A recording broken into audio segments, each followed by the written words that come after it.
Hello, I'm Michael Brennan Dougherty. This is the latest episode of The Score, and I'm here with Father James Martin, a Jesuit, and the author of this book that I'm holding up, Jesus, a Pilgrimage. Uh, Father Jim, welcome to the show. Tell us a little bit about yourself first. Thanks. Glad to be here with you, Michael. I'm a Jesuit priest. I'm also editor at large of America, which is a Catholic weekly magazine where I'm speaking out of their offices today. I'm the author of several books on religion and the spiritual life. I do a lot of speaking gigs around the country and help out with retreats. And I've been a Jesuit for about 25, 26 years now. That's great. So I want to talk a little bit about the book, Jesus, a Pilgrimage. I'm going to hold it up again. Thanks for the product placement. I love the book, and I'll tell you why. In an odd way, I think we come from different angles into the church, but I find in your book, this is the reading your book. It sort of reminds me of the way I sort of engage and practice with my faith. And just, I've never been on pilgrimage like you, but you go chapter by chapter and you go through different events in the life of Jesus Christ. You kind of unearth what's in the different Gospels, bring to it not just the fruit of your study, but also the fruit of your prayer and your pilgrimage, and pilgrimages. So that, and you even try to invite the reader in, right? So if, I was reading the chapter on the Garden of Gethsemane last night, and, you kind of give hooks to different readers who might be suffering some sort of personal anguish that want, to escape as Jesus wanted to escape from, this cup that was being delivered to him. And I find that's, there are lots of books about Jesus. Pope Benedict put out a few years ago that I thought were very good scholarly treatments, but I found yours to be engaging in a way and accessible to a much broader audience. Because you engage it in the way I think many people are trying to engage these stories in the liturgy, in their own private study. And you returned to it for years. I mean, were you looking for a broader audience? Well, that's a good question. I always write for a general audience, and I try to assume that people, don't know a whole lot about Jesus or about the topic. But yeah, I mean, I basically tried to combine three genres in the book, as you point out, which is pilgrimage. So there's stories of a pilgrimage, a real life pilgrimage to the Holy Land that I did 2 or 3 years ago. So I sort of take the reader through that. And then Bible study, or what scholars call exegesis of the particular text. And then finally spirituality, which is what you were asking about, making it relevant to the person's daily life. So in the chapter on Gethsemane, I talk about, going to Gethsemane and what it's like today, and, what people would see, how scholars know that this is the place where Jesus actually prayed. I look at the text, Jesus in the Garden of Gethsemane, and try to open it up, as scholars say. And then say, as you pointed out, what does this mean for your own life? So that's a good question. I mean, I think, all the books I write are for a general audience, and all of them really try to engage the reader where he or she is in his or her daily life. And that's spirituality. So it's not simply looking at the text in an abstract way. It's saying, what does this mean to us today? And frankly, that's the sort of final question for people who are reading these things. I think that's the most important question. In a sense, as one of my theology professors used to say, so what? I mean, you read these things, and now, so what? What's the practical application? Besides just believing that it happened, how can it help you in your life? This opens up, this is a kind of more complicated question to get at. But when you're studying the scriptures as a Jesuit, right, you in your education you were given the best of scholarship from all ages of the church, I presume, and it seems that for some the kind of opening up of the text of Scripture is a kind of an event that really actually challenges their faith in a way. That sort of being exposed to the different literary conventions that are in the text, exposed to the style of storytelling that each author in the Gospels employs at different points. That these things actually, in a way, can be a challenging event. It's sort of like opening the curtain, and when you're exposed to sort of the stage magic in a sense, then the characters in the front of the stage disappear to a point. Is that something that ever happened for you, or was it something where seeing the kind of literary depth of the scripture sort of strengthened your faith? Yeah, I would say the latter. When people find out, for example, that the Gospels were written, say, several decades after Jesus's life and death and resurrection, rather than being kind of eyewitness accounts. Now, some of them do include eyewitness accounts, obviously, but there were three stages to the writings of the Gospels. There was, first, that the events happened, basically. Second, there was an oral tradition. And third, the Gospels were put together. The earliest one is Mark, who was about AD 70 roughly. But I always remind people that's pretty close, to the life and times of Jesus. It would be like someone today talking about the assassination of JFK. It's not that far back in the past. And I actually find that the way that the Gospels were constructed, where you have the synoptics, Matthew, Mark, and Luke, kind of relying on one another, and then John, another few decades out, in a sense, relying on different sources, quite interesting. I think the more you understand about the way they're written, the better you can, understand not only what the writers were trying to do, but to try to get as close as you can to, what actually happened. So the more you understand them, I think the more you understand Jesus. It can be surprising for people, particularly when they realize, for example, that the Gospels don't agree always, on the same events. When you compare them, there are sort of differences between them. In John, for example, some of the characters that appear aren't in any of the synoptic Gospels. But, I always say to people, look, this is four different people telling the same story four different ways for four different audiences. So, those slight variations never really bothered me that much. Right. No, it's never even bothered. It's finding the structure even in a particular story where there's a chiasm where the structure of the story in the gospel might go A, B, C, D, E, F, E, D, C, B, A. Right. I think for some people this sort of I found that when they are exposed to these things, their mind starts to draw away from maybe the way they learned about religion and to think about religion as a child, right? And then something seems false to them, like they weren't told the whole story. That's right. Or that they're even being somehow tricked by the text itself. Right, or that it never happened at all. They feel like if there's one thing that doesn't agree, then clearly the whole gospel is just made up. Right. Well, and it seems like the church goes through different eras of treating the differences in the Gospels. I mean, you find in the patristic era, in the age of the High Church Fathers, there was definitely an effort at synthesis, right? And in fact, in many of our liturgies, throughout church history, take the approach of synthesis of these different accounts. And then in the past 300-400 years, it's been we've been pulling the threads out, I think, to get a closer look at each individual thread narratively in the Gospels. Now,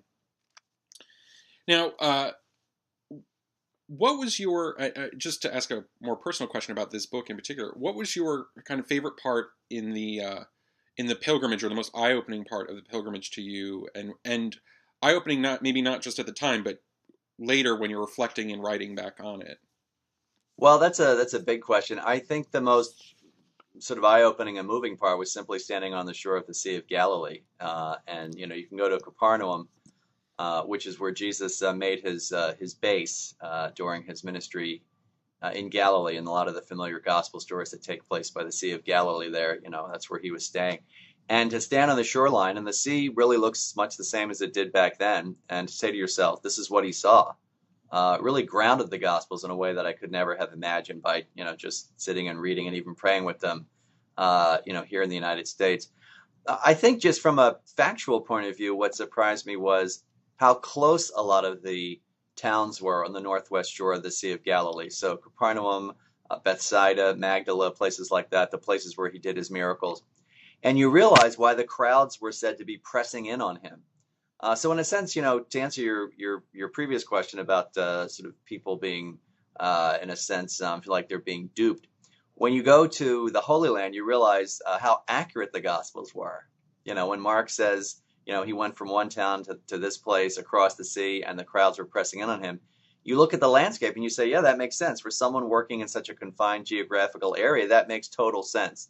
So in a way, it's a kind of it's kind of strengthening one's belief in the Gospels when you go to the Holy Land. You say, I can totally understand what Mark is talking about now. So, but I think it was more on a spiritual level, going and just being moved by the idea that this is where the man stood. There's no doubt that this is what he saw, which is pretty overwhelming for me. Yeah. Yeah, I mean, I can't wait to go someday.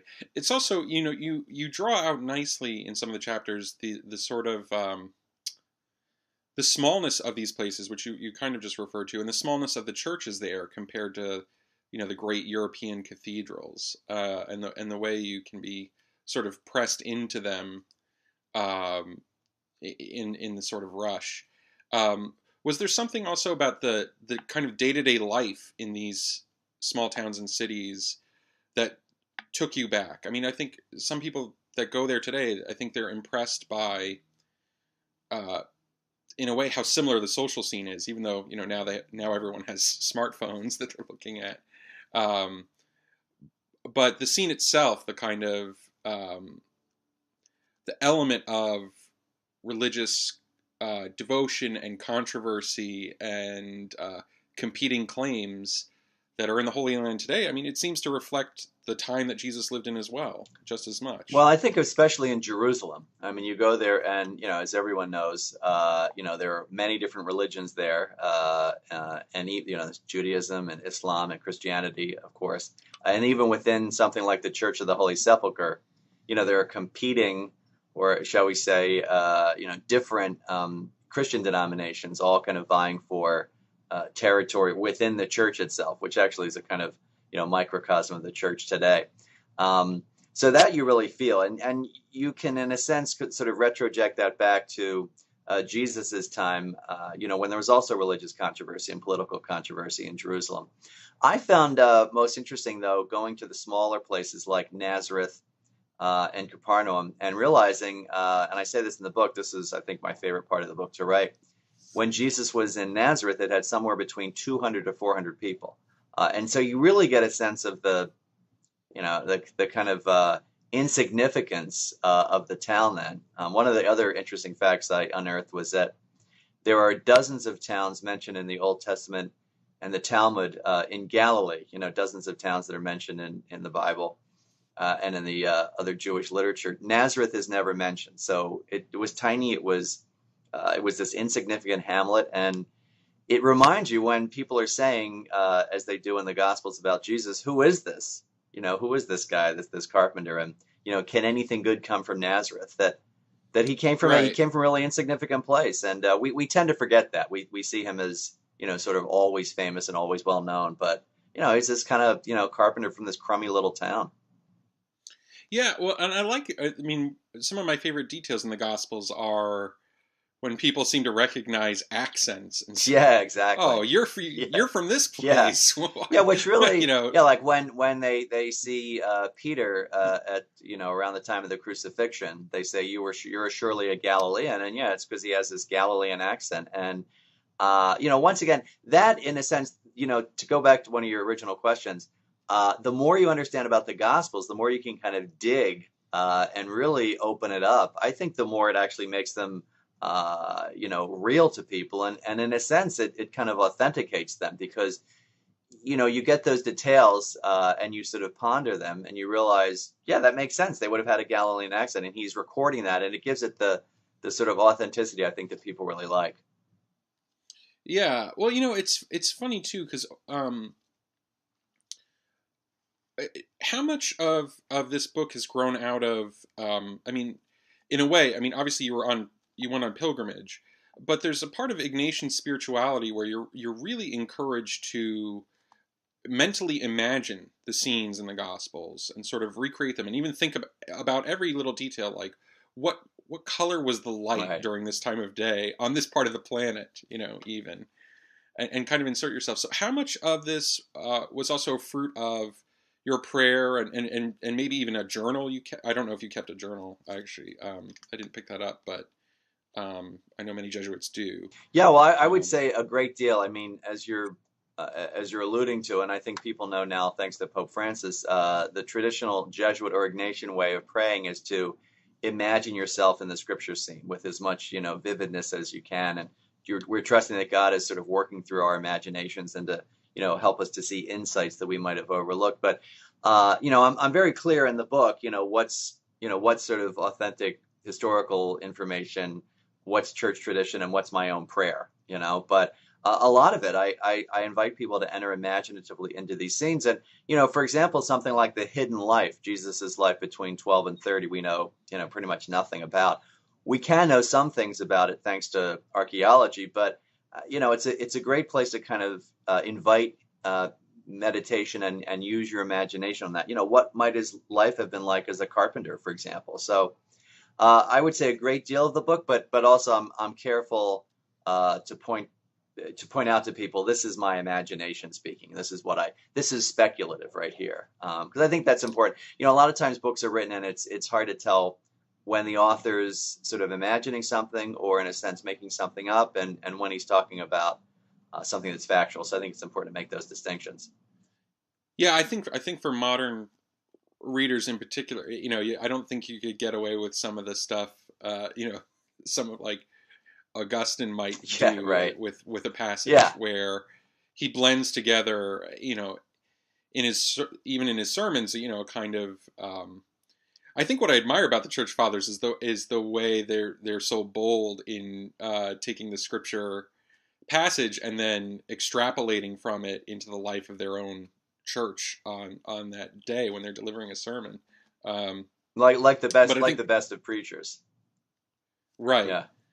um, now, I think some of our audience here would really want to ask you, what lessons does the life of Jesus have for those of us, and I would include myself, who struggle with the authorities in the church or in religion generally? Um, uh, I've made no secret. I wrote a piece last week in saying that there may be times coming ahead where Catholics have to um, even resist their pope. That in a way we've become accustomed over a century and a half to popes that generally have a heart for the church, and a genuine, sincere belief in the cause of the gospel. But that's not always the case, and at the more local level, frankly, we deal with bishops who are wicked, with priests who are um, lax, and sometimes people kind of go hysterical about this, and sometimes people uh, take the approach of minimizing scandal at any cost. So what's the approach for what can we learn today from Jesus and his struggle with religious authority?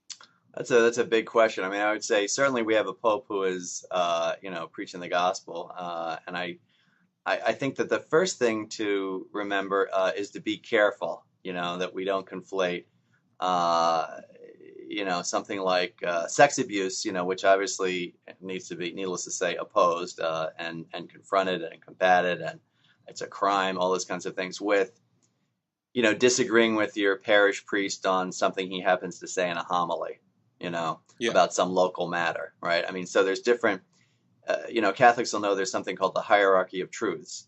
And right, those unfortunately get conflated. So, for example, the say the very top would be something like God exists, Jesus is God's son, Jesus rose from the dead. I mean, that's pretty high level teaching, right? And I right. think if we ever had a pope who said, well, Jesus didn't really rise from the dead, or, God doesn't exist, we'd say, this is a problem. Um, at the lowest level, and I mean, this is sort of extreme. At the lowest level is your parish priest saying, I think that this local candidate for mayor, is, full of hot air. I mean, Right. what's happened, I think, over the past couple of decades is that Catholics have kind of conflated all of these teachings as to be, if you're not in line with them, you're a bad Catholic, right? And I think actually that's more the problem. So, in terms of authority, first of all, I think it's to understand at what level are these people, are these church leaders speaking at? Are they speaking at the sort of the top of the hierarchy of truths? And, pretty much all of them go along with that. Or is it a little lower down, and can we kind of disagree with those kinds of things? So I think that happens too often in the church, where people mix up the levels. And you get people, for example, who say, if you don't believe in what the local pastor says, you're a bad Catholic. You shouldn't be in the church, which is ridiculous. So I think that needs to be kind of the context within which we're working. What does Jesus say? Well, I always say it's difficult to use Jesus as an example with how to deal with religious authorities, because he was the sinless Son of God, you know. Right. And we have to be pretty careful when we're, if we throw around words, which you see in the internet all the time, like heretic or bad Catholic or those kinds of things. So I tend to say the first thing to do is to be careful. You understand what level they're teaching at, and then be careful that you're not setting yourself up as Jesus.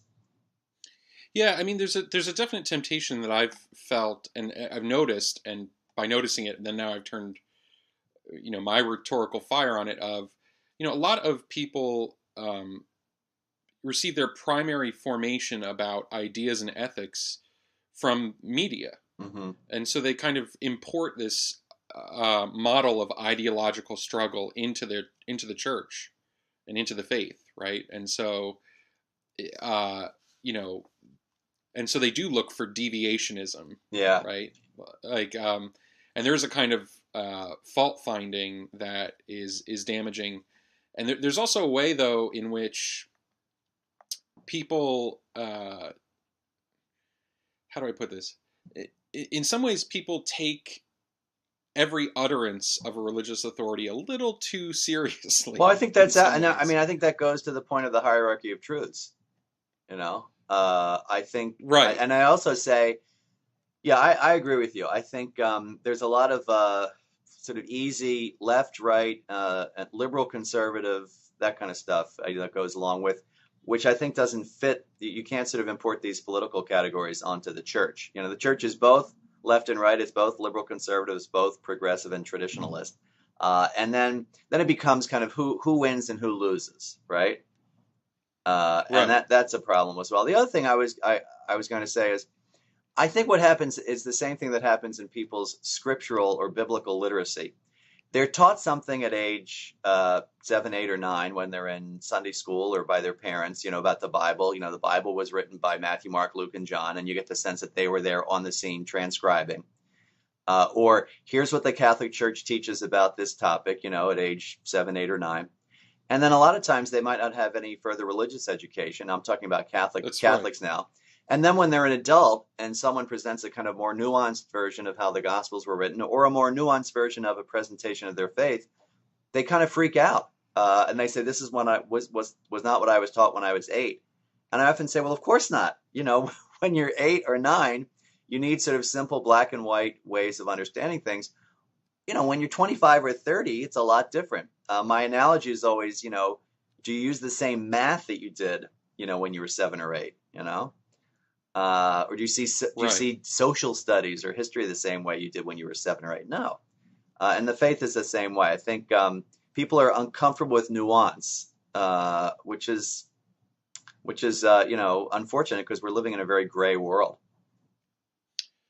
That's very true. Although, sometimes I think, to play devil's advocate or ideologue's advocate for a second.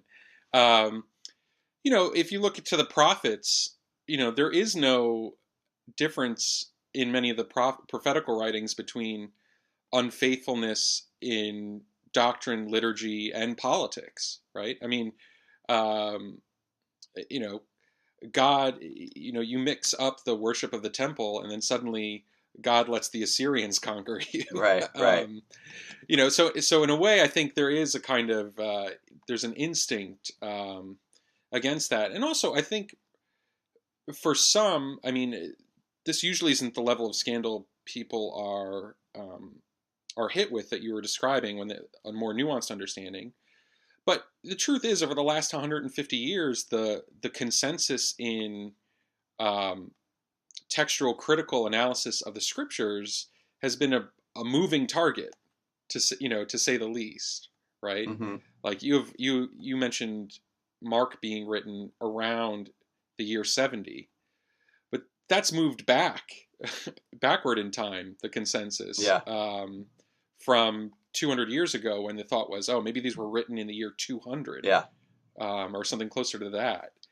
And so, in a way, archaeology and even textual criticism keeps advancing, and I feel like we're heading towards a synthesis of um, of Sunday school and the best of scholarship in a way. Um, so I think people are still reacting to that. They may they may retch at. Well, I'll say this: people retch at Raymond Brown for the sins of Rudolph Bultmann, or something like that, and that may not be fair at all. Um, Yeah, I but think that people, in the Catholic Church, I'll just speak from my tradition. I know there's viewers from different traditions, but in the Catholic Church, biblical literacy is something that's relatively new. Not for scholars, of course, but for the average Catholic, and I'm including myself in that category. Um, One of my favorite New Testament professors to whom this book is dedicated, Father Dan Harrington, a Jesuit who died just a few months ago, probably knew more about the New Testament than anyone. And he told a story in his class, and he's written about it, where a Bible salesman comes to his door when he's age 7 in Boston, and his mother opens the door. He remembers this. And it's a Bible salesman, and the mother says, quote, "We're Catholics, we don't read the Bible." So right, this is really since the Second Vatican Council, and I think Catholics are still kind of grappling with that, and they feel like they're playing catch up with their Protestant neighbors. It's a strange thing. I mean, you want to not take the word of you don't want to take the Bible literally. You can't, because there are passages that differ. You simply cannot harmonize certain differences. By the same token, you can't say, well, it's all just kind of a literary genre and we can kind of wave it away. So it's that middle ground, I think, that Catholics are still sort of finding their way to. And as I say in the book over and over again, the more we understand about the text, the archaeology, the history, the way the books were written, constructed, the communities, the more we'll be able to get at Jesus, what Jesus said and did, which is really, that's the point of the Gospels. And so that's an exciting quest for me. I say in the book, the Jesus of history and the Christ of faith, bringing them together. And I just think that that's endlessly fascinating. That's the kind of fascination that I try to kind of share with the reader. it's true. Although it's funny. It goes back. I keep going back to this tension. Learning more or learning a little more can be a dangerous thing too, though. When I came back into the church as a teenager, I remember the priest handing me the New American Bible Study Edition with, this is the translation that's approved by the bishops, and as you could guess from a translation approved by the bishops, it is obviously the work of a pretty uninspired committee with the flattest, most unpersuasive English imaginable. But putting that Oh, aside, I don't know. I've you know I've this. seen I've seen flatter translations, believe me. No, there are Yeah. worse. But give me Monsignor Knox, or give me Knox's translation any day. It it it shows. I prefer translations in English that seem to be fluent in English. But Uh, that's actually, to interrupt you for 2 seconds, that's another sort of point of tension. Are you faithful to the Greek, which I like, and that may make for a flat version, or do you try to be more literary? And you're kind of damned if you do, damned if you don't. If you're faithful to the Greek, it's flat. If you're more literary, people say, "Oh my gosh, you're making things up. That's not in the text." So, yeah, it takes a yeah, skilled. It takes men very skilled, because there's right. The first thing that someone faithful to the Greek does, though, right, is they get into a committee and they say, "Dikaiosune." Right. Okay, that's just going to be Right. righteousness for every single appearance. When and righteousness also has this inheritance from 16th century Right. theological battle, Right. right? And it is like a bastardized Middle English word, right wiseness, and so suddenly you're using this word with freighted 16th century theological battle garbage hanging off of it, and it's a Greek word, yes, but you're using it the same way every single time, and then where is the mind of a Hebrew who would Yeah. study Greek in Well, and this? that's the other thing is where the Greek itself is they're reporting stories that most likely happened. Jesus is most likely speaking in Aramaic or Hebrew, so that's a whole other level. Right, So I mean right. that's why I try to use a little Greek in the book to remind people of just that issue that you brought up, that when you're translating something from the Greek, you're going to lose something. One of the great examples I just love in the parable of the prodigal son, where the wayward son is welcomed home by his loving father.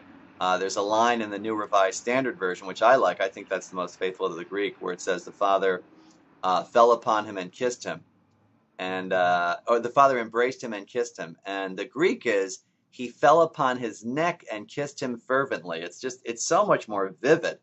And Right.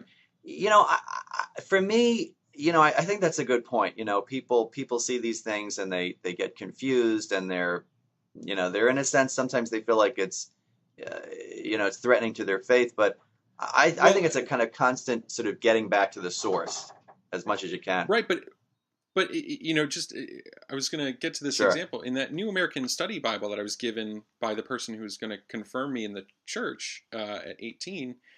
It just has study notes that just dismiss the infancy narratives so quickly as obviously spurious.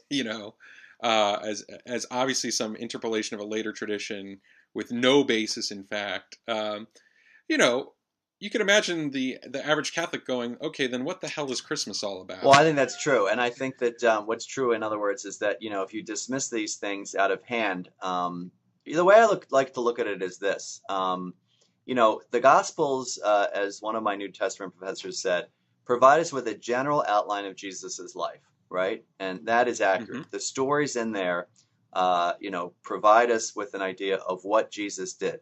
They are not literally true because we can tell that even in the infancy narratives there are discrepancies.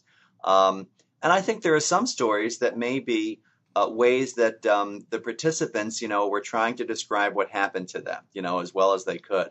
By the same token, and I really think that this sounds sort of maybe a little reductionist, by the same token, they could have happened exactly the way that they were described. So, for example, the story of the Annunciation, which a lot of people point to as kind of highly literary, where the angel greets Mary and they have this conversation. Now, did it happen exactly that way? I don't know, but here's the point: it could have. I mean, it could have happened exactly that way. And Mary was alive during the early church and could have passed on her experiences. Is it likely that Mary is trying to convey something that it was profound, this sort of profound mystical experience, where she encounters God, and is sort of made pregnant by God, which I believe, and this was the way that she had in her vocabulary to describe it by talking about angels? That's possible too, So, Yeah, so it's funny too because it's like in a way the the sort of jazz riff on Old Testament prophecy that is the right. Magnificat, Mary's response, is held against Mary. It's sort of like this is just too No, and good. the other thing I always say to people is, about those kinds of things. Now, there are certainly, obviously, there's certainly embellishments in the text. I mean, that's clear, from the way they're written. That does not mean the stories are not true, and I don't mean in some sort of mythic way of being true. I mean that they happened, but it's once again, it's someone telling the story decades later, so he's going to tell it in a Hmm. different way. I like to use this example. If President Obama sort of quoted from or sort of riffed on Abraham Lincoln's words, at a talk at the Lincoln Memorial. Let's just say that, right? And 1,000 years from now, people read that and said, "Oh, well, you know what's going on? Well, the people who are writing the story are just putting Abraham Lincoln's words in his mouth to sort of make him, seem like. Right. No, I mean, he could have used those words consciously remembering those things. Mary could have said the Magnificat consciously remembering Hannah's song, Right. or it was a way that Luke is sort of embellishing what Mary did say to Elizabeth that's come down to us in oral tradition. So, some of these things we'll never know, but I think the temptation is to say, oh well, that means we'll just throw everything out, which is baloney. Yeah. Well, yeah, I do the same joke with people talking about the JEPD sources in the Yeah. Pentateuch, which is, actually, this is, I guess, getting into technical territory that might bore people, but I find the Q thesis way more persuasive than the JEPD thesis for the Pentateuch, precisely because I thought, if in 2,000 years people went through my work, they'd be like, well, hey, there's one author that's really into baseball, and there's one author that's really into fighting about Latin That's Mass and funny. liturgy. And look, at one point, the Latin Mass source interpolated a joke about liturgy into his baseball newsletter. How clever! Well, that's a very you know, that's a very good insight. So, you're very interested in baseball. You're very interested in the Latin Mass, and here's the point: if you had those two writers, you had someone who was interested in baseball writing your story, and someone who was interested in the Latin Mass writing your story, they would highlight certain things and downplay other things, right? But here's the point. right, I think this is a very good analogy. That does not mean that you didn't exist, right? right, And it does exactly. not mean that the stories that happen in the baseball section aren't true and the stories that happen in the Latin Mass section aren't true because the other ones don't, have it. That's what happens. People tend to just throw that stuff out. So, my scripture professors would always say, even in the midst of this text and these embellishments and this editing process, there is a real person in those stories whose personality just shines through, just bursts through these stories, who performed miracles, who healed people, who rose from the dead, and that person is accessible through the scriptures. So I think people tend to get bogged down in these, literary sort of debates, or they feel like things are being debunked, and they miss the fact that Jesus is there and he is accessible, through the Gospels. And thank God we have 4 different ways of looking at him. Well, and it's funny. The editing process actually, to me, is a more actually enhances my faith in Right. the divine inspiration, in the sense that the easiest thing in the world for editors to do would be to harmonize the 4 Right. gospels, right? That would be the easiest thing in the world to do, is just like strike out Sure. this line here, add this character back in Right. here. But they didn't do it. And on the other side, I do tend to think that the cleverness of the human author is not an argument against the cleverness of a divine author. Yeah, of course. you know. And also, I think your point is very well taken when it comes to the resurrection. The resurrection appearances are very different, as I point out in the book. In some parts, Jesus is very physical. He says, "Look at me, touch me." He says to Thomas, "Touch my hands and my feet. Give me a piece of fish to eat." In another, he's kind of ghostly. He sort of walks through walls, it seems. And some he's recognizable, Right. and some he's not recognizable. And I always say to people, this is a group of 4 men, 4 evangelists who are trying to tell this story that the disciples probably had a hard time telling. And were it kind of boring writers, they would have just harmonized and made him seem the same all throughout. To me, that's a sign of the authenticity, because what that story says to me, each of those stories, is that even if it's going to be difficult to understand and, in a sense, contradictory, we're going to tell it because this is our experience. And I just find that very moving, frankly. They're telling it, even if it may not make sense, even if it contradicts other gospels, they're going to tell it the way they experienced it. And that's because it was probably hard for them to describe it. So that, to me, is a sign, in a sense, of the authenticity of the resurrection. People who are not believers are probably rolling their eyes, but they're telling Right. what they really experienced. Right. Well, it's also, I mean, listen, Father, you and I also have this, you know, let's not lie to some of the other people too. We also have this kind of genius of orthodoxy to rely on, where you can affirm Jesus Christ is both fully man and fully divine. I mean, that's what these gospel accounts also lead to, Sure. right? Is that in later theological reflection, we find we can't just be simplifiers and we can't just be editors, right? Right. Like Thomas Jefferson Right. was an editor who edited out everything divine, everything miraculous, to try to get to the ethical sayings of Jesus, which are brilliant, but you know, someone else could come along and give those Sure. if we needed to. Um, but that's sort of these tensions in the text lead to these tensions in our thought, and I think they're very creative and powerful. It creates this kind of creative and powerful genius of orthodoxy and the romance of it, as Chesterton would say. Um, well, what would you say to kind of wrap this up? What would you say though to people who listen to us going back and forth and we're talking about like little texts and obviously you and I are in, right? We're in the church. We experience this as insiders. We yeah, I'm the type of person that something can happen in my life. I go into mass. I hear the story of Peter falling to his knees and saying, "Depart from me, Lord, for I'm a sinful man." And I imagine that, and I start weeping because I think of my own life. Hmm. That, and there's that engagement. But what about for people for whom, Sam Harris, the great new atheist author, says that Christianity is a long series of bookish men parsing a delusion. Oh, brother. Right? How about a long series of saints living out their call to Christ? I prefer that. Right. So that's the impression, right? That some people might even get from this conversation is that, okay, we're kind of Right. we're church nerds in a sense, and we're geeking out. Yeah. Right. No, That would be the temptation. Yeah. So how does it move beyond that for someone who's like, okay, I'm not interested in JEPD, I'm not interested in Q, or in Luke being a doctor, and that's why his gospel's so medicalized Right, yeah. in certain ways. What's in it for me? Who's I'm a guy who likes to brew good coffee. Likes a good cup of coffee and a baseball game, and come home and that's it.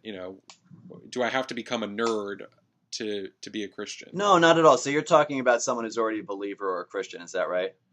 Someone who's not, someone who's like just curious or maybe even befuddled, and who would see a conversation like this and be like, gosh, that seems like so much homework. Well, okay, here's the it would be like saying, I know the baseball encyclopedia apparently just went out of business, isn't that right? Or it's just gonna Yeah.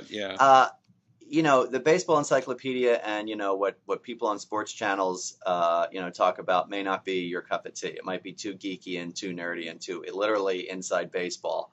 Probably the perfect way of talking about that. That does not mean that playing a baseball game is not going to be fun for you, And Right. so, the person who's curious, I would say, the first step is to trust that curiosity comes from God. That's the way that God draws us to the faith, through that curiosity and that attraction.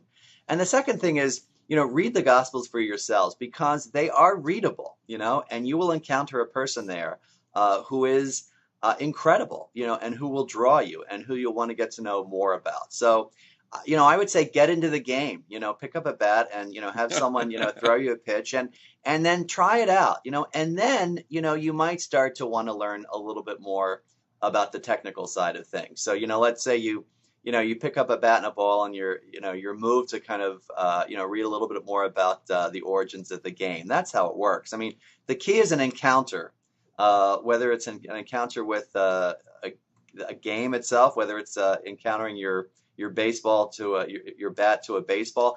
It's encountering that person, and that person is accessible, not wholly, but in part through the Gospels. And he's irresistible.